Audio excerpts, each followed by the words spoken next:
Welcome back. நான் சாந்தகுமார். இன்றைக்கி வந்து நம்ம அட்வான்ஸ் மேக்ஸை ஸ்டார்ட் பண்ணிடலாம். ஓகேவா? நிறைய பேர் வந்து அட்வான்ஸ் மேக்ஸ் வேணும்னு சொல்லிட்டு கேட்குறீங்க. ஸோ அட்வான்ஸ் மேக்ஸினுடைய என்ட்ரியாக இதை எடுத்துக்கலாமே. ட்ரிக்னாமெட்ரியுடைய பேசிக்ஸ் தான் நம்ம ஃபஸ்ட்டு பார்க்க போகிறோம். ஃபஸ்ட்டு ட்ரிக்னாமெட்ரி அப்படிங்கிறது வந்து நமக்கு எந்தெந்த எக்ஸாமுக்கு யூஸ் ஆகும்னு ஃபஸ்ட்டு தெரிஞ்சுக்கோங்கன்னா, ஆர்ஆர்பியில் எந்தெந்த எக்ஸாம்ஸுக்கு யூஸ் ஆகாதுன்னு நான் சொல்கிறேன். அதாவது ரயில்வே ரெக்ரூட்மெண்ட் போர்டில் எந்தெந்த எக்ஸாமுக்கு யூஸ் ஆகாது அப்படின்னா ஆர்பிஎஃப் அப்புறம் குரூப் டி, அதாவது லெவல் 1 சொல்லப்படுற குரூப் டி. இந்த குரூப் டியே கிடையாது, குரூப் சி தான் லெவல் 1. இந்த ரெண்டுத்துலேயுமே யூஸ் ஆகாது. ஓகேவா? ஏன்னா இதெல்லாம் கேட்க மாட்டாங்க. ஏன்னா நமக்கு சிலபஸில் இல்லை. மீது எல்லாத்துலேயுமே இருக்கும். என்டிபிசி, ஜேஇ, டெக்னீஷியன் எல்லாத்துலேயுமே நமக்கு வந்து கண்டிப்பாக ட்ரிக்னாமெட்ரியை பேஸ் பண்ணி கொஸ்டின்ஸ் நிறைய இருக்கும். என்டிபிசியில் கொஞ்சம் கம்மியாக இருக்கும், டெக்னீஷியன் ஜேஇலையும் அதிகமாக இருக்கலாம். ஓகேவா? அப்போது ஆர்ஆர்பியில் யூஸ் ஆகுது. எஸ்எஸ்சியில் கண்டிப்பாக இது ஒரு மேஜர் பார்ட்டாக இருக்கும்பா. ஸோ எஸ்எஸ்சியில் எந்த ஒரு இதுலேயும் கண்டிப்பாக இருக்கும். சிஜியில் கண்டிப்பாக இருக்கும், சிஹெச்எஸ்எல்ல இருக்கும், ஆனால் எம்டிஎஸில் இருக்காது. ஸோ எஸ்எஸ்சியில் இருக்குது. எஸ்எஸ்சி சிபிஓ அப்படின்னு சொல்லலாம், அதாவது எஸ்எஸ்சி சென்ட்ரல் கவர்மெண்ட் எஸ்ஐ, இதுக்கு வந்து இருக்கும். இது எல்லாத்துக்குமே இந்த ட்ரிக்னாமெட்ரிங்கிறது கண்டிப்பாக ஒரு மேண்டேட்ரியான ஒரு டாபிக். ஸோ ட்ரிக்னாமெட்ரி எதுக்கு முக்கியம் அப்படிங்கிறது தெரிஞ்சிச்சு. இப்போது ட்ரிக்னாமெட்ரியுடைய பேசிக்ஸை நம்ம பார்க்கலாம். ஃபஸ்ட்டு ட்ரிக்னாமெட்ரி அப்படின்னா என்னது அப்படின்னா, 3 ஆங்கிள்ஸ். எதனுடைய 3 ஆங்கிள்ஸ்? ஒரு ட்ரையாங்கிள், ஒரு முக்கோணத்தினுடைய 3 ஆங்கிளை பற்றி படிக்கிறது தான் ட்ரிக்னாமெட்ரினா. அதனுடைய ஆங்கிளும் அதனுடைய சைடு பக்கங்களும் பார்த்திங்கன்னா அதனுடைய கோணத்தையும் பக்கத்தையும் பற்றி படிக்கிறது தான் ட்ரிக்னாமெட்ரி அப்படின்னு சொல்லிட்டு நம்ம சொல்கிறோம். ஓகேவா? இப்போது இந்த ட்ரிக்னாமெட்ரியில் நம்ம தெரிஞ்சிக்க வேண்டிய விஷயம் என்னன்னு கேட்டிங்கன்னா, அந்த 3 பக்கங்களும் எப்படிப்பட்ட பக்கங்கள், அந்த பக்கங்களுக்கு பேர் என்ன அப்படின்னு சொல்லி கேட்டிங்கன்னா, அந்த முக்கோணம் எப்படிப்பட்ட கோணத்தில் இருக்கணும்னா, ஏதாச்சும் ஒரு ஆங்கிள், ஏதாச்சும் ஒரு கோணம் வந்து 90 டிகிரியாக இருக்கணும்னா, ஏதாச்சும் ஒரு கோணம் வந்து 90 டிகிரினா அட்லீஸ்ட் ஒரு ஆங்கிள் வந்து 90 டிகிரியாக இருக்கணும். One angle must be 90 degree. சரியா? ஒரு ஆங்கிள் கண்டிப்பாக 90 டிகிரியாக இருக்க வேண்டும். ஆங்கிள்னா என்னது அப்படின்னு கேட்டிங்கன்னா, 2 கோடுக்கு இடைப்பட்ட இந்த இதை வந்து நம்ம எப்படி அளப்போம்? இப்போ இந்த கோடு எவ்வளோ நீளம் கேட்டால் நீங்கள் ஈஸியாக அளந்து சொல்லிடுவீங்க, அப்படி தானே? அதே இது 2 கோடுக்கு இடைப்பட்ட இந்த ஆங்கிள் என்னன்னு கேட்டால் சொல்ல முடியாது. ஸோ இந்த ஆங்கிளை தான் நம்ம வந்து என்னன்னு சொல்கிறோம், இங்கே டிகிரியில் மென்ஷன் பண்ணுறோம். டிகிரியில் தான் இதை மென்ஷன் பண்ண முடியுமான்னு கேட்டால் இன்னொரு விஷயம் இருக்குது, ரேடியன் அப்படின்னு சொல்லிட்டு சொல்கிறாங்க. சரியா? ரேடியன்லேயும் மெஷர் பண்ண முடியும். வேறு எப்படி மெஷர் பண்ணலாம்? மினிட்ஸு, ஓகே, மினிட் அப்படின்னு சொல்லி சொல்லுவாங்க. அடுத்தது செகண்ட் அப்படின்னு சொல்லி சொல்லுவாங்க. இது எல்லாமே நம்ம பொறுமையாக பார்ப்போம். ஓகேவா? இப்படி ஒரு 2 லைனுக்கு இடைப்பட்ட அந்த ஆங்கிளை, கோணத்தை வந்து அளக்கிறதுக்கு இந்த மாதிரியான மெஷர்ஸ்லாம் இருக்குது. ஓகேவா? டிகிரி, ரேடியன்னு, மினிட்டு, செகண்ட் சொல்லிட்டு இந்த மாதிரியான மெஷர்ஸ்லாம் இருக்குது. அளவுகள்லாம் அளவீடுகள் அந்த மாதிரி அளவுகள்லாம் இருக்குது. ஆனால் நமக்கு அதை பின்னாடி பார்ப்போம். ஃபஸ்ட்டு என்ன ட்ரிக்னாமெட்ரி அப்படிங்கிறத பார்க்கலாம். ஓகேவா? அப்போது ஒரு முக்கோணத்தை பற்றி படிக்கிறோம். அந்த முக்கோணம் எப்படிப்பட்ட கோணமாக இருக்க வேண்டும்? முக்கோணமாக இருக்க வேண்டும். Right angled triangle. ஓகேவா? செங்கோண முக்கோணமாக இருக்க வேண்டும். ஓகேவா? செங்கோண முக்கோணமாக இருக்க வேண்டும். ஓகேவா? அப்படி இருந்துச்சுன்னா நம்ம ட்ரிக்னாமெட்ரியில் நம்ம பார்க்கக்கூடிய எல்லா ப்ராப்பர்ட்டிஸுமே நம்ம என்ன பண்ணலாம்? அப்ளிகபிளாக இருக்கும். எல்லாத்தையுமே அப்ளை பண்ணி பார்க்கலாம். இப்போ இதில் இந்த இடத்த இந்த ஒரு மாதிரி போட்டு வச்சுருக்காங்க பார்த்தீங்கன்னா, இந்த தான் நமக்கு 90 டிகிரியாக இருக்கும். ஓகேவா? அப்போ இந்த 90 டிகிரி இருக்குன்னு வச்சுக்கோங்களேன், இதுக்கு நேர் எதிராக இருக்கக்கூடியதை வந்து ஹைபாட்னியூஸ் அப்படின்னு சொல்லி சொல்லுவாங்க. ஓகேவா? கர்ணம் அப்படிம்பாங்க. ஓகேவா? கர்ணம் அப்படின்ற வார்த்தையால் குறிப்பிடுவாங்க. ஓகேவா? இது வந்து கீழே இருக்கக்கூடிய பக்கத்தை அடிப்பக்கம் அல்லது பேஸு. ஓகேவா? அடிப்பக்கம் அல்லது பேஸு அல்லது அட்ஜசன்ட் சைடு அப்படிம்பாங்க. ஓகேவா?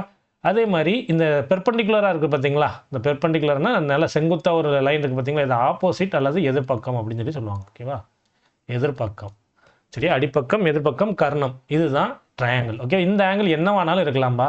ஆனால் எவ்வளவு தான் இருக்கணும்? மொத்த ஒரு முக்கோணத்தில் 180 டிகிரி தான்ப்பா இருக்கும். மொத்தமாகவே 180 டிகிரி தான் இருக்கும். அப்போ 90 போக மீதி உள்ள அந்த 2 ஆங்கிளும் எவ்வளோ இருக்கலாம்? மொத்தமாகவே 90 தான் இருக்கும். சரியா? இது எல்லாருக்குமே தெரிஞ்சது தான். இருந்தாலும் நம்ம வந்து என்ன பண்ணுறோம், திரும்ப ஒரு திருப்பு ரீகால் பண்ணிக்கிறோம், அவ்வளோதான். அப்போ ஒரு ட்ரையாங்கிள் இருக்குது. அந்த ட்ரையாங்கிள் எப்படிப்பட்ட ட்ரையாங்கிளாக இருக்கணும்? 90 டிகிரி. ஏதாச்சும் ஒரு பக்கம் 90 டிகிரினா 2 பக்கம் 90 டிகிரி இருந்துச்சுன்னா அது எப்படி அப்படின்னு கேட்டிங்கன்னா, இருக்க வாய்ப்பே இல்லை. அப்படி தானே? 2 பக்கம் 90 டிகிரி இருந்துச்சுன்னா அது எப்படிப்பா ஆயிரும்? ஏதோ ஒரு செவ்வகமாகவோ ஸ்கொயராகவோ மாறி போயிடும். ஓகேவா? ஏதாச்சும் ஒரு பக்கம் 90 டிகிரியாக இருந்து அது வந்து ஒரு முக்கோணமாக இருந்துச்சுன்னா அது வந்து என்னவாக இருக்கும்? கண்டிப்பாக ஒரு ரைட் ஆங்கிள் ட்ரையாங்கிளாக இருக்கும். அந்த ரைட் ஆங்கிள் ட்ரையாங்கிளில் நம்ம என்ன பண்ண முடியும்? கண்டிப்பாக இந்த பித்தகரஸ் தியரத்தை, ட்ரிக்னாமெட்ரியினுடைய ரேஷியோஸையும் அதனுடைய ரூல்ஸ் எல்லாத்தையுமே நம்ம அப்ளை பண்ணலாம். அப்போ இந்த ட்ரிக்னாமெட்ரிங்கிறது எதை பேஸ் பண்ணி வந்துச்சு அப்படின்னு கேட்டிங்கன்னா, பித்தகரஸ் தியரம். ஓகே, அந்த பித்தகரஸ் தேற்றம் அப்படிங்கிறது எல்லாருக்குமே தெரிஞ்சிருக்கும். அப்படிதானே? பித்தகரஸ் தியரம் ஸ்கூலில் படிச்சிருப்போம். என்னதுப்பா வரும்? இந்த அட்ஜசன்ட் ஸ்கொயர்னு வச்சுக்கலாமா? அதாவது அடிப்பக்கம் square plus opposite square is equal to hypotenuse square. ஓகேவா? Sum of the squares of other two sides is equal to hypotenuse square. அதாவது கர்ணத்துடைய ஸ்கொயரு இந்த பக்கம் இது வந்து ஹச்சின்னு போட்டிருக்கேன், இதை வந்து ஏன்னு சொல்லி போட்டிருக்கேன், இது போட்டிருக்கேன். ஓகேவா?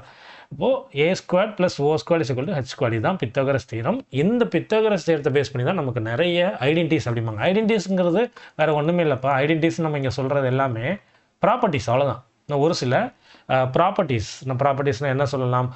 சில வந்து பண்புகள் அந்த மாதிரி சொல்லுவோம்ல, அந்த மாதிரி ஒரு சில பண்புகள் வந்து வெளிப்படுத்தோம்னா அதில் வந்து நம்ம வந்து எப்படி சொல்லுவோம்? ஒரு ப்ராப்பர்ட்டியாக சொல்லுவோம். ஒரு சில முடிவுகள் அப்படிங்கிற மாதிரி நம்ம சொல்லலாம். ஓகேவா? அது நம்ம பின்னாடி பார்க்கலாம். இப்போ நம்ம பேசிக்காக தான் பார்க்க போகிறோம். இவ்வளோ தான். சரியா?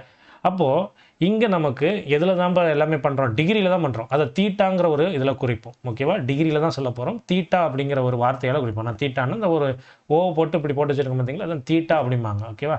இது எல்லாமே நம்ம டிகிரியில் சொல்லுவோம். எதை நம்ம டிகிரியாக சொல்ல போகிறோன்னா, இப்போது 2 பக்கங்களை நான் வந்து என்ன பண்ண போகிறேன் அப்படின்னா ரிலேட் பண்ண போகிறேன். ரிலேட் பண்ண சம்மந்தப்படுத்த போகிறேன். அதாவது எந்தெந்த பக்கம்னா ஆப்போசிட்டையும் அட்ஜசனையும். சார் ஆப்போசிட்டையும் அட்ஜசன் வேண்டாம், நம்ம ப்ராப்பராக இருக்கணும். அதாவது எதிர்பக்கம் பை கர்ணம். ஓகேவா? ஹைபாட்னியூஸ் எதிர்பக்கம் பை கர்ணம். இதை வந்து என்ன சொல்லுவாங்கன்னா சைன் தீட்டா அப்படிம்பாங்க.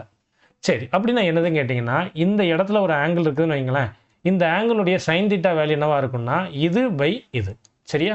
இதை தான் அவங்க சொல்லியிருக்காங்க. ஓகேவா?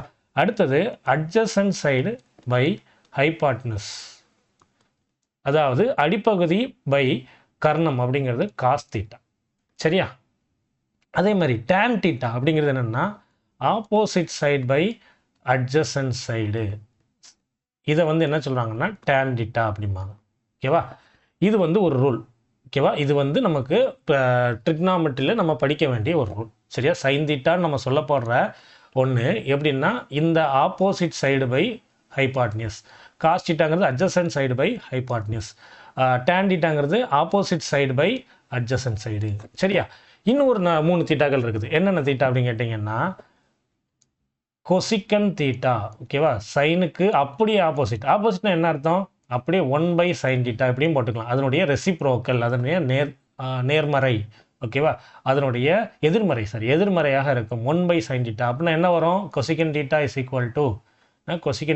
Equal to hypotenuse by opposite side. அவ்வளோதான். சரியா? நல்லா பார்த்துக்கோங்க, இது ரொம்ப முக்கியமான ரூல். சரியா? Cosecant theta is equal to 1/sin theta. அதே மாதிரி சீக்கண்ட் தீட்டா, சீக்கண்டு. ஓகேவா? சீக்கண்டுமாங்க, சீக்கண்டு, இது கொசிக்கண்டு அப்படிம்பாங்க. சரியா? கொசிக்கன் தீட்டா தமிழ் இதே தான். Secant theta is equal to 1/cos theta. அதாவது என்னன்னு சொல்லுங்கள் பார்ப்போம்? Hypotenuse by adjacent side. நான் வந்து தமிழில் முதல்ல சொல்லிட்டேன்பா, அதனால் நான் அப்படியே இங்கிலீஷ்லேயே எல்லாத்தையும் எழுதி போடுறேன். tan தீட்டாங்கிறது என்னென்னா 1/cot தீட்டா. அப்படின்னா என்ன அர்த்தம்? நமக்கு tan தீட்டாவில் என்ன வேல்யூ வருதோ அது அப்படியே என்னவாக மாறிடும்? தலைகீழாக மாறிடும். அட்ஜசன்ட் சைடு பை ஆப்போசிட் சைடுங்கிறது cot தீட்டா. அவ்வளோதான். ஓகேவா? சரி, இப்படி கூட போட்டுக்கலாம். cot theta is equal to 1/tan theta. எதை எப்படி போட்டாலும் அதனுடைய தலைகீழ் தானப்பா. இது இங்கே வந்தது இங்கே வருது அப்படின்னா இதுதான். ஓகேவா? சிம்பிள். இதெல்லாம் வந்து நான் எக்ஸ்பிளைன் பண்ணணும்னு அவசியம் இல்லை. அப்படியே தலைகீழ்னா இது இங்கே போச்சுன்னா அப்போ cos theta is equal to 1/secant theta, sin theta is equal to 1/cosecant theta. எப்படினாலும் நீங்கள் எழுதிக்கலாம். இது நம்ம கண்டிப்பாக தெரிஞ்சு வச்சுருக்கணும். ஓகேவா? இது தெரிஞ்சுட்டு இன்னும் நமக்கு ஐடென்டிட்டிஸ்லாம் நிறைய இருக்குப்பா. அதை வந்து நம்ம 1 by 1 பார்க்கலாம். ஆனால் இப்போதைக்கு இது நமக்கு ரொம்ப முக்கியம். ஓகேவா? சரி, இப்போ அடுத்தது நம்ம என்ன பண்ண போகிறோம் அப்படின்னா இந்த சைன் தீட்டா காஸ் தீட்டாவுக்குன்ட்டு ஒரு சில வேல்யூஸ் நமக்கு இருக்குது. இத்தனை டிகிரியில் இது வந்துச்சுன்னா என்ன வேல்யூன்னு சொல்லி பார்க்குறதுக்கு ஒரு சில வேல்யூஸ் இருக்குது. இதை பார்த்துக்கோங்க. ஓகேவா? இதை பார்த்துக்க மட்டும் செய்யுங்க. நமக்கு வந்து இதை மனப்பாடம் பண்ண தேவையில்லை. ரொம்ப ஈஸியாக நம்ம என்ன பண்ணிடலாம்? ஆன்சரை கண்டுபிடிச்சிடலாம். ஓகேவா? இது வந்து பேருக்கு ஒரு இது மட்டும் வச்சுக்கோங்க. நம்ம இதை புரிஞ்சுக்கிட்ட பிறகு நீங்களே இதை செஞ்சு பார்த்தீங்கன்னா கண்டிப்பாக உங்களுக்கு தெரியும். இதை நீங்கள் நோட் பண்ணியிருப்பீங்கன்னு நினைக்கிறேன்.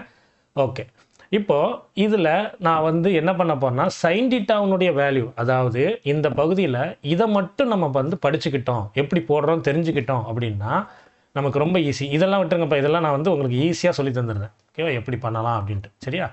இப்போ இதை மட்டும் நம்ம பார்க்கலாம். ஓகேவா? இந்த வேல்யூஸை நம்ம எப்படி நம்ம வந்து ஈஸியாக புரிஞ்சுக்கலாம் அப்படின்னு கேட்டிங்கன்னா சைனில் நமக்கு வந்து ஸ்டாண்டர்டான டிகிரிஸ் வந்து என்ன அப்படின்னா 0, 30, 45, 60, 90. சரியா? அது போக நிறைய டிகிரி இருக்கட்டும். நான் அது வந்து நம்ம எப்படி பண்ணலாங்கிறத நான் சொல்கிறேன். ஓகேவா? நமக்கு எப்படி கொஸ்டின் கேட்டால் எப்படி வருங்கிறது நம்ம போக போக போக அடுத்த கிளாஸில் நம்ம புரிஞ்சுக்கணும். ஓகேவா? இப்போ இது என்ன பண்ணுங்கன்னா root of 0/4, root of 1/4, root of 2/4, root of 3/4, root of 4/4. இது எனக்கு நான் ஸ்கூல் படிக்கும்போது எங்கள் சார் சொல்லி தந்தது. அதை தான் நான் உங்களுக்கும் சொல்கிறேன். ஓகேவா? 0/4 0 தான் வரும். அப்போ ரூட் 0 0 தான். ஓகேவா? அதே மாதிரி sin 30 டிகிரினுடைய வேல்யூ. இந்த sin 45 டிகிரி 30 டிகிரி பாருங்கள். ரூட் ஆஃப் 1 என்னப்பா வரும்? 1 தான் வரும். ரூட் ஆஃப் 4 என்ன வரும்? அதாவது ரூட் ஆஃப் 1/4 அப்படிங்கிறது என்ன மீனிங்கு? ரூட் ஆஃப் 1/ரூட் ஆஃப் 4னு அர்த்தம். அப்போ ரூட் 1 தான். ரூட் 4ங்கிறது 2. ஸோ ஆன்சர் என்னது? 1/2. இங்கே பாருங்கள், அடுத்தது இதுவும் கேன்சல் ஆகி போயிடும். 1/2 அப்படி தானே? 2/4ங்கிறது 1/2 நான் மாறிடும். அப்போ மேலே ரூட் எடுத்தோம் அப்படின்னா 1, கீழே ரூட் எடுத்தோம்னா வெறும் 2 தானே இருக்குது. அப்படி தானே? வெறும் 2 தானே இருக்குது. அப்போ ரூட் 2. அடுத்தது இங்கே பார்த்தீங்கன்னா 3/4 இருக்குது. ரூட் 3 அப்படியே தான் இருக்கும். கீழே நம்ம 4 வந்து ரூட் எடுத்தோம்னா 2ன்னு சொல்லிட்டு வரும். அடுத்து 4/4னா 1. ஸோ ஆன்சர் என்னது? 1. அவ்வளோதான்பா. இதை மட்டும் நீங்கள் புரிஞ்சுக்கிட்டிங்கன்னா போதும். என்ன பண்ணுறோம்? ரூட் எடுத்து 0/4, 1/4, 2/4, 3/4 வரிசையாக போட்டுட்டு இதை பண்ணிட்டு என்ன பண்ணுறோம் அப்படின்னா அதை கேன்சல் பண்ணி ரூட் எடுக்கிறோம். இவ்வளோ தான். இங்கே பாருங்கள், நான் இப்போ கண்டுபிடிச்ச அதே வேல்யூ தான் இங்கே வந்திருக்கு. அப்படி தானே? சரி, sin 0 டிகிரினுடைய வேல்யூ 0 தான். 30னுடைய வேல்யூ 1/2 தான். 45னுடைய 1/√2. ஓகேவா?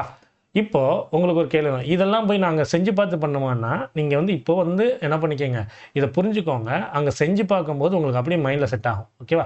அடுத்தது எழுதி கூட வச்சுக்கோங்கப்பா, தப்பே கிடையாது. ஓகேவா? எனக்கு வந்து மனப்பாடம் பண்ணுறதுக்குலாம் எனக்கு அந்த அளவுக்கு திறமை கிடையாது அப்படின்னு சொல்லி எழுதி வச்சுக்கோங்க, தப்பு கிடையாது. பேப்பர் கொடுப்பாங்க, பென் கொடுப்பாங்க, எழுதி வச்சுக்கோங்க. இப்போ காஸ் தீட்டாங்கிறது என்ன அப்படின்னு கேட்டிங்கன்னா, அப்படியே இந்த சைன் தீட்டாவுடைய வேல்யூ அப்படியே ரிவர்ஸ் பண்ணி எழுதிருங்க. அவ்வளோதான். 1 √3/2 1/√2 1/2 0. ஓகேவா? இன்னும் நிறைய ப்ராப்பர்ட்டிஸ் இருக்குது. அதாவது சைனுடைய தீட்டா, அதாவது சைனுடைய a + b, sin a + cos b, இதில் இந்த a + b 90 டிகிரின்னா வேல்யூ எவ்வளோ வரும்? இதெல்லாம் வந்து நிறைய இருக்குது. அந்த ப்ராப்பர்ட்டியில் நம்ம பின்னாடி பார்க்கலாம். இப்போதைக்கு இது மட்டும் தெரிஞ்சு வச்சுக்கிட்டா போதும். ஓகேவா? காஸ் தீட்டாவை அப்படியே நான் சைன் தீட்டாவுடைய இதை அப்படியே இப்படி எழுதிட்டேன், ரிவர்ஸில் எழுதிட்டேன். அடுத்து டேன் தீட்டாங்கிறது என்னென்னா, நல்லா பாருங்கள். இப்போ நான் இந்த இடத்துல நான் ஒன்று சொல்லியிருப்பேன். என்ன சொல்லியிருப்பேன்? tan theta is equal to opposite side by adjacent side அப்படின்னு சொல்லி ஒன்று சொல்லியிருப்பேன்னா, அது எப்படி வந்துச்சுன்னு கேட்டிங்கன்னா sin theta by cos thetaவில் தான் வந்துச்சு. sin theta என்னதுப்பா? Opposite by hypotenuse. அதே மாதிரி cos theta என்னது? adjacent side. அப்படி தானே? அதுதான் எங்கேவா மாறி இருக்கு? ஆப்போசிட் பை அட்ஜஸ்டாக மாறி இருக்கு. அப்போது sin theta by cos thetaங்கிறது தான் என்னது? tan theta. அப்போ 0/1 0 தான். அப்போது இங்கே 1/2 √3/2 அப்படியே நீங்கள் இது பண்ணிங்கன்னா 1/2 √3/2 கேன்சல் பண்ண என்ன வரும்? 1/√3 தான் வரும். 1/√3. அதே மாதிரி இதையும் டிவைட் பண்ணோம்னா 1 √3/2 1/√2 டிவைட் பண்ணோம்னா, அதாவது sin theta by cos theta நான் பண்ணுறேன். அப்போ √3 தான் வரும். 1/0 அப்படிங்கிறது இன்ஃபினிட்டுன்னு சொல்லுவாங்க. அதை not determine, cannot be determined அப்படின்னு சொல்லுவாங்க. நான் இன்ஃபினிட்டின்னு சொல்லி போட்டுக்கிறேன். அவ்வளோதான். சிம்பிள். ஓகேவா? இப்போ இந்த 3 வேல்யூ உங்களுக்கு கரெக்டாக புரிஞ்சிச்சு அப்படின்னா இது எல்லாமே ஈஸி தான்ப்பா. சைன் தீட்டாங்கிறது என்னது? 1/cosecant theta அப்படிங்கிறத நம்ம பார்த்தோமா?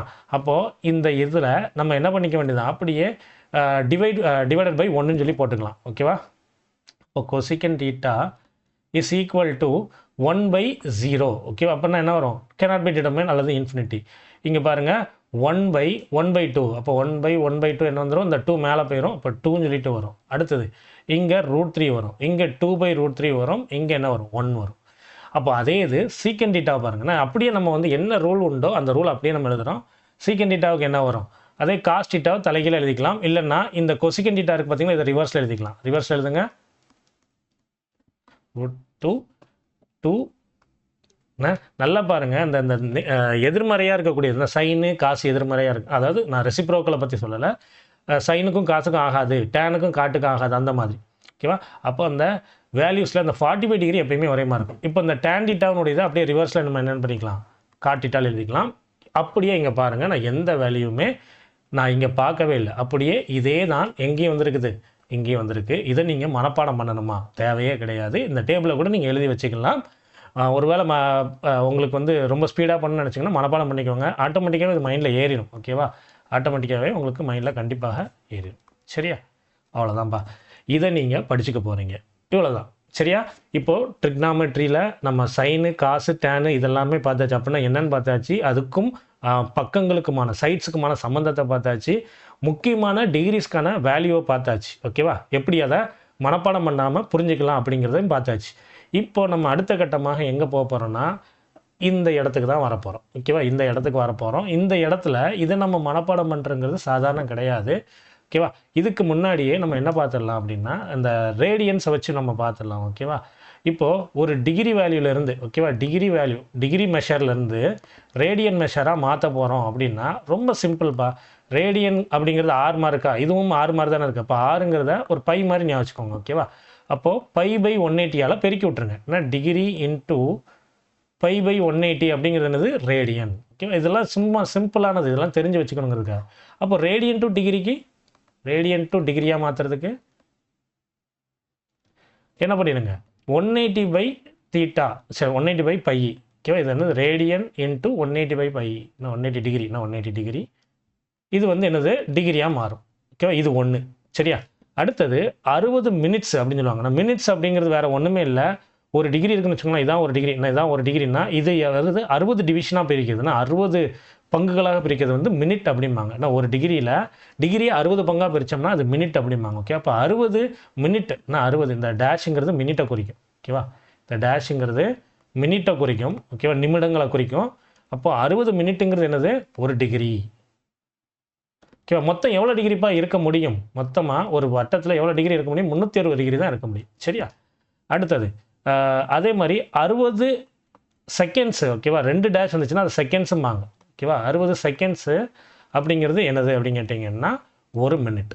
நமக்கு அப்படியே நம்ம கடிகாரத்தில் உள்ள மாதிரியே தான் 60 செகண்ட்ஸுங்கிறது எவ்வளோ அப்படின்னு பார்த்தீங்கன்னா 1 மினிட். அப்படின்னா நமக்கு மொத்தமாக ஒரு டிகிரியில் எத்தனை மினிட்ஸ் இருக்குன்னு கேட்டிங்கன்னா 60 மினிட்ஸ் இருக்கும். எத்தனை செகண்ட்ஸ் இருக்குன்னு கேட்டால் 60 × 60 3600 செகண்ட்ஸ் இருக்கும். ஓகேவா? கிளியரா? இது ரொம்ப ஈஸி தான்ப்பா. இதை நீங்கள் தெரிஞ்சுக்கிட்டீங்க அப்படின்னா ரொம்ப சிம்பிளான ஏதாவது சம்ஸ் கேட்பாங்க. இப்போ வந்து இதை இப்படி மாற்றுங்க. அதாவது இப்போ 30 டிகிரி 45 டேஷை நீங்கள் என்னவா மாற்றுங்க? ரேடியனாக மாற்றுங்க அப்படின்னு சொல்லி சொல்கிறாங்க. அப்போ நீங்கள் என்ன பண்ணுவீங்க? இதை வந்து 60ஆல் டிவைட் பண்ணிங்க. காரணம் என்னது? இதை வந்து நம்ம டிகிரியாக மாற்றணும். அப்படின்னா 60 மினிட்ஸ் வந்து ஒரு டிகிரின்னா ஒரு டிகிரிங்கிறது எவ்வளோவா இருக்கும்? 1/60 மினிட்ஸாக இருக்கும். அப்படி தானே? கரெக்டாக இல்லையா? இது அப்படியே நான் வந்து என்ன பண்ணுறேன்? டிகிரி எங்கே கொண்டு போகிறேன்? ஒரு டிகிரிங்கிறது வந்து ஒரு மினிட்டுங்கிறது 1/60 டிகிரியாக இருக்கும். ஓகேவா? அப்போ நான் இதை வந்து டிகிரியாக மாற்றுறதுக்கு என்ன பண்ணுறேன்? 45/60 அப்படின்னு சொல்லி போட்டுட்டு அதை வந்து என்ன பண்ணிக்க போகிறேன்? டிகிரியாக மாற்றிட்டு ரேடியனை கண்டுபிடிக்கணும். ரேடியன் நமக்கு வந்து இந்த இடத்துல என்னென்னு கொடுத்துருக்காங்க? டிகிரின்னு சொல்லி கொடுத்துருக்காங்க. இதெல்லாம் சிம்பிளான சம்ஸில் வரக்கூடியது. இது உங்களுக்கு ஒரு வேளை தேவைப்பட்டுச்சுன்னா இது பேஸ் பண்ணி சம்ஸ் வேணும்னு சொல்லி கேட்டிங்கன்னா கமெண்ட் பண்ணுங்கள். நம்ம வந்து இதை பேஸ் பண்ணி சம்ஸ் போட்டுடலாம். இதை பெரும்பாலும் இதை வச்சு கேட்குறது இல்லை. ஒரு வேளை உங்களுக்கு சம்ஸ் தேவைப்பட்டால் நான் கண்டிப்பாக என்ன பண்ணுவேன்? ப்ரொவைட் பண்ணுறேன். சரியா? அடுத்தது இந்த டிகிரிஸ்லாம் பாருங்கண்ணா. 0, 30, 45 அப் டு 360 டிகிரி வரைக்கும் கொடுத்துருக்காங்க. இதுக்கு தீட்டா சைன் 0 டிகிரி இதெல்லாம் மனப்பாடம் பண்ணணும்னா பண்ணிக்கோங்க. அது உங்கள் இஷ்டம். ஆனால் தேவையில்லை. ஓகேவா? இதை எப்படி நம்ம ஈஸியாக ஞாபகம் வச்சுக்கலாம் அப்படிங்கிறத பார்க்கலாம். அதுக்கு தான் நான் இந்த ஒரு சார்ட்டை வச்சுருக்கேன். ஏன்னா நான் வரையும் போது அது கேவலமாக இருக்கும். அதனால் இந்த சார்ட்டை வச்சுருக்கேன். இது ரொம்ப சிம்பிள்ப்பா. இப்போ நாங்கள் வந்து எங்கள் ஊரில் வந்து ஒரு ஸ்கூல் இருக்குது. அதை வச்சு நாங்கள் மீன் பண்ணிக்கிறோம். All STC. ஓகேவா? எஸ்ன்னா என்ன மீன் பண்ணால் சைனு அல்லது சைனு அல்லது அதனுடைய நேர் எதிர்மறையாக இருக்கக்கூடியது கொசிக்கன். டேனு அல்லது அதனுடைய நேர் எதிர்மறையாக இருக்கக்கூடிய காட்டு. ஓகேவா? டேன்ஜென்ட்டு, கோடேன்ஜென்ட்டு அப்படிம்பாங்க. ஓகேவா? டேன்னா டேன்ஜென்ட், காட்டுன்னா கோடேன்ஜென்ட். ஓகேவா? சரி, இப்போது டேனு காட்டு, இங்கே காசு சீக்கண்டு. ஓகேவா? சைனு கொசிக்கன். சைனு அதனுடைய நேர் எதிர்மறை, டேனு அதனுடைய நேர் எதிர்மறை, காசு அதனுடைய நேர் எதிர்மறை. இப்படி வந்து பிரிச்சுக்கிறோம். எப்படி? குவாட்ரண்ட்டாக பிரிச்சுக்க போகிறோம். நான் கால் வட்டங்களாக பிரிக்க போகிறோம். கால் வட்டங்களாக. ஒரு கால் வட்டத்துக்கு எவ்வளோப்பா டிகிரி இருக்கும்? இப்படி இருந்துச்சுன்னா அதான் ஒரு கால் வட்டம். அப்படி தானே? ஒரு கால் வட்டம் அப்படிங்கிறது 90 டிகிரி. இப்போ ஒவ்வொரு 90 டிகிரிக்கும் ஒரு வேல்யூ வச்சுருக்கிறோம். இப்போ இந்த 90 டிகிரியை நம்ம எப்படி பிரிச்சுக்கணும்? First quadrant. இன்னும் 0 to 90 டிகிரியை ஃபஸ்ட்டு குவாட்ரண்ட்னும், 90 டிகிரி டு 180 டிகிரியை செகண்ட் குவாட்ரண்ட்னும், அதே மாதிரி 180 to 270 நம்ம என்ன பண்ணுறோம்? தேர்டு குவாட்ரண்ட்னும், 270 to 360, அதாவது இந்த இடத்துல முடிஞ்சு போச்சு. 0ல் ஆரம்பித்து இங்கே வரைக்கும் போய் முடிஞ்சிருச்சு. இதை வந்து என்னென்ன ஃபோர்த்து குவாட்ரண்ட்னும் நம்ம சொல்கிறோம். ஓகே, இப்படி தான் வரணும். ஆன்டி கிளாக் வைஸில் தான் நம்ம சொல்லணும். சரியா? இப்படி ஃபஸ்ட்டு, செகண்டு, தேர்டு, ஃபோர்த்து. ஓகேவா? இப்போ இந்த இடத்த நான் ஏன் சொல்ல வரேன் அப்படின்னு கேட்டிங்கன்னா, நம்ம வந்து வேல்யூஸ் படித்தோம் பார்த்தீங்களா? 0, 30, 45, 60, 90 அதை பேஸ் பண்ணி தான் இங்கே வேல்யூஸும் இருக்குது. இப்போது இங்கேருந்து இங்கே வரைக்கும் நமக்கு எது வரைக்கும் தெரியும்? சைனு, காசு, கசிகன் எல்லாமே தெரியும். அப்படி தானே? ஆனால் இதுக்கடுத்து இப்போ சைனு 150 டிகிரி அப்படின்னு சொல்லி சொன்னால் உங்களுக்கு தெரியுமான்னு கேட்டால் தெரியாது. ஆனால் அதை எப்படி கண்டுபிடிக்கணுங்கிறத நம்ம சொல்லிடலாம். ஓகேவா? இந்த இடத்துல நம்ம வந்து என்ன பண்ணணும் அப்படின்னு கேட்டிங்கன்னா, இந்த எக்ஸ் ஆக்சிஸ் இருக்குது பார்த்தீங்களா? அந்த எக்ஸ் ஆக்சிஸை பேஸ் பண்ணியே தான் நீங்கள் சொல்லணும். ஓகேவா? எக்ஸ் ஆக்சிஸை பேஸ் பண்ணியே தான் சொல்லணும். அந்த எக்ஸ் ஆக்சிஸ் தான் நமக்கு வந்து அளவை அளக்கக்கூடியது. எக்ஸ் ஆக்சிஸ்னால் ஒன்று இங்கேருந்து அளக்கணும், இல்லைன்னா இந்த இடத்துலேருந்து அளக்கணும். நீங்கள் என்ன பண்ணிடக்கூடாது? இஷ்டத்துக்கு இங்கேருந்துலாம் அளந்துடக்கூடாது. ஓகேவா? இப்போது சைன் 150 டிகிரி அப்படிங்கிறத நம்ம எங்கேருந்து எடுக்கணும்? இதிலேருந்து என்ன பண்ணிக்க போகிறோம்? 30 டிகிரியை குறைக்க போகிறோம். குறைச்சா நமக்கு என்ன வரும்? சைன் 30னுடைய வேல்யூ என்னது? நமக்கு ஏற்கனவே பார்த்தோம் 1/2. அப்படி தான் சைன் 30 டிகிரினுடைய வேல்யூ 1/2ன்னு சொல்லி பார்த்தோமா? அப்போ இந்த 1/2 தான் இங்கேயும் வரும். ஓகேவா? இதில் சைன் 150 டிகிரினுடைய வேல்யூ 1/2 தான் வரும். சைன் 45 டிகிரி வேல்யூ என்னப்போ பார்த்தோம்? 1/√2 பார்த்தோமா? இங்கேயும் 1/√2 தான் வரும். சைன் 60னுடைய வேல்யூ என்னப்போ பார்த்தோம்? √3/2ன்னு பார்த்தோமா? இங்கே 120. அதாவது இங்கேருந்து 60, 180லேருந்து 60. கரெக்டாக இல்லையா? 120 தானே வருது. அப்போ √3/2. இப்போ ஆட்டோமேட்டிக்காகவே எனது சைன் 180 இங்கே 90 வந்துருச்சு. 1 தான் இதனுடைய வேல்யூ. புரிஞ்சதா இல்லையா? இதில் இந்த நெகட்டிவ் பாசிட்டிவ் அப்படிங்கிற ஒரு விஷயம் இருக்குது. அதுக்கு தான் அந்த ஆல் எஸ்டிசிங்கிறத நான் வந்து சொன்னேன். ஓகேவா? இப்போ நான் சொல்லியிருக்கிறது உங்களுக்கு புரியும்னு நினைக்கிறேன். எல்லாமே இதுலேருந்து தான் சொல்லணும். இப்போ இந்த இடத்துல எனக்கு சைன் வந்து வருது. ஓகே, அப்போ சைன் வந்து 240 டிகிரியோடைய வேல்யூ என்ன அப்படின்னு சொல்லி கேட்குறாங்க. இப்போ சைன் 240னுடைய வேல்யூ இங்கே 30 டிகிரி வந்துருச்சு. இது 45, இது சைன் 60. ஓகே, அப்போ 240ங்கிறது 60. அப்போ சைன் 60னுடைய வேல்யூ எவ்வளவு? √3/2. கண்டிப்பாக √3. ஆனால் அந்த ப்ளஸ்ஸா மைனஸா அப்படிங்கிறதுக்கு அந்த ஆல் எஸ்டிசின்னு சொல்லிட்டு ஒரு வார்த்தை சொன்னோம் பார்த்தீங்களா? ஏஎஸ், ஆல் எஸ்னா சைனும் கொசிகண்டும், அதே மாதிரி இங்கே டேனும் காட்டும், இங்கே காசும் சீக்கண்டும். சரியா? இப்போது இது எதுக்கு இந்த ஆல் எஸ்டிசிங்கிற வார்த்தையை சொல்கிறேன் அப்படின்னு கேட்டிங்கன்னா, இங்கே சைனு கொசிக்கனை தவிர ஒரு எது வந்தாலும் நமக்கு என்னென்னு தான் போடணும்? மைனஸ் தான் போடணும். புரிஞ்சுதா இல்லையா? சைனு கொசிக்கனை தவிர இது எது வந்தாலும் மைனஸ் தான் போடணும். இப்போ நான் வந்து சைன் 150 டிகிரியுடைய வேல்யூ எவ்வளவு? 1/2, வெறும் 1/2 தான். இதே காஸ் 150 டிகிரி எவ்வளோன்னு கேட்டிங்கன்னு வச்சுக்கோங்களேன். காஸ் 30னுடைய வேல்யூ என்னப்பா? ஒரு √3/2. அப்படி தானே? அப்போ √3/2 -√3/2 தான் போடணும். காரணம் என்ன? இது யாருடைய இடம்? சைனு கொசிக்கனுடைய இடம். ஓகேவா? அப்போ இந்த இடத்துல சைனு கொசிக்கனுக்குரிய வேல்யூ வந்தால் மட்டும்தான் நம்ம ப்ளஸ் போடணும். இது எல்லாம் வந்தாலும் டேன் வந்தாலும் மைனஸ் தான் போடணும். அதே மாதிரி இங்கே டேனு காட்டுக்குரிய வேல்யூ வந்தால் அங்கே அது மட்டும்தான் ப்ளஸ் போடணும். இது எல்லாமே மைனஸ் போடணும். அதே மாதிரி இங்கே காசு சீக்கண்ட் வந்தால் மட்டும்தான் ப்ளஸ் போடணும். இது எல்லாமே மைனஸ் பண்ணணும். இப்போ எக்ஸாம்பிளுக்கு வந்து இப்படி கூட கேட்பாங்கப்பா, காஸ் -60 டிகிரி அப்படின்னு சொல்லி கேட்டாங்கன்னா இதுலேருந்து மைனஸ் அப்படின்னா காஸ் -60 டிகிரிங்கன்னா காஸ் 360 -60 அவ்வளோதான். இதுதான் மீனிங். ஓகேவா? காஸ் -60ன்னா 300. ஓகேவா? அதாவது இங்கேருந்து நம்ம 60 டிகிரி எடுக்கணும். அப்படின்னா என்னது வரும்? காஸ்னுடைய 60 டிகிரினுடைய வேல்யூ என்னது? 1/2. அப்போ நமக்கு இதில் +1/2 தான் வரும். நான் காஸ் 300னுடைய வேல்யூ +1/2 தான் வருது. புரிஞ்சுதா இல்லையா? கண்டிப்பாக உங்களுக்கு புரிஞ்சிருக்குன்னு நினைக்கிறேன். இப்போ நீங்கள் இதெல்லாம் புரிஞ்சுக்கிட்டு இங்கே வந்து பாருங்கள். பார்த்தீங்கன்னா கண்டிப்பாக உங்களுக்கு ஒரு கிளாரிட்டி கிடைக்கும். ஓகேவா? ஸோ இந்த செஷனை நம்ம இதோட முடிச்சுக்கலாம். ஓகேவா? இது போக இதே டயக்ராம் வச்சு இன்னொன்றும் இருக்குது. நான் ஒரே இதில் எல்லாத்தையும் சொல்ல வேண்டாம்னு சொல்லிட்டு குழப்பக்கூடாதுங்கிறதுக்காக நான் இருக்கிறேன். அதனால் இப்போதைக்கு இந்த வேல்யூஸ், அதாவது டிகிரியினுடைய அந்த வேல்யூஸ் எப்படி எடுக்கிறது மட்டும்தான் உங்களுக்கு சொல்லி தந்திருக்கேன். இது புரியலை அப்படின்னா நீங்கள் டெலிகிராம் குரூப் இருக்குது. அதில் நீங்கள் வந்து டவுட்டும் கேட்டுக்கலாம். ஓகேவா? நம்ம டெலிகிராம் குரூப்பினுடைய லிங்க் வந்து நம்ம சேனலுடைய டிஸ்கிரிப்ஷனில் வச்சுருக்கேன். நீங்கள் போய் ஜாயின் பண்ணிக்கலாம். ஓகேவா? இப்போ உங்களுக்கு புரியும்னு நினைக்கிறேன். இப்போ எக்ஸாம்பிளுக்கு இப்போ நீங்களே ஒரு மனசுக்குள்ளே ஒன்று வச்சுக்கோங்க. ஓகேவா? காசு அது வந்து எப்படி இருக்கணும்? 30, 45, 60, 90 அந்த மாதிரி இருக்கணும். இப்போ காசு வந்து நான் என்ன போடுறேன் அப்படின்னா இந்த 210 போடுறேன். ஓகே, அப்போ காசு 210னுடைய வேலை என்ன ஒரு எக்ஸாம்பிளுக்கு உங்களுக்காக. ஓகேவா? காசு 210. இப்போ காசு 210னா நம்ம எங்கேருந்து எடுக்கணும்? இங்கேருந்து அது 30 டிகிரி இருக்குது. அப்போ காசு 30னுடைய வேல்யூ என்னப்பா வரும்? காசு 30னுடைய வேல்யூ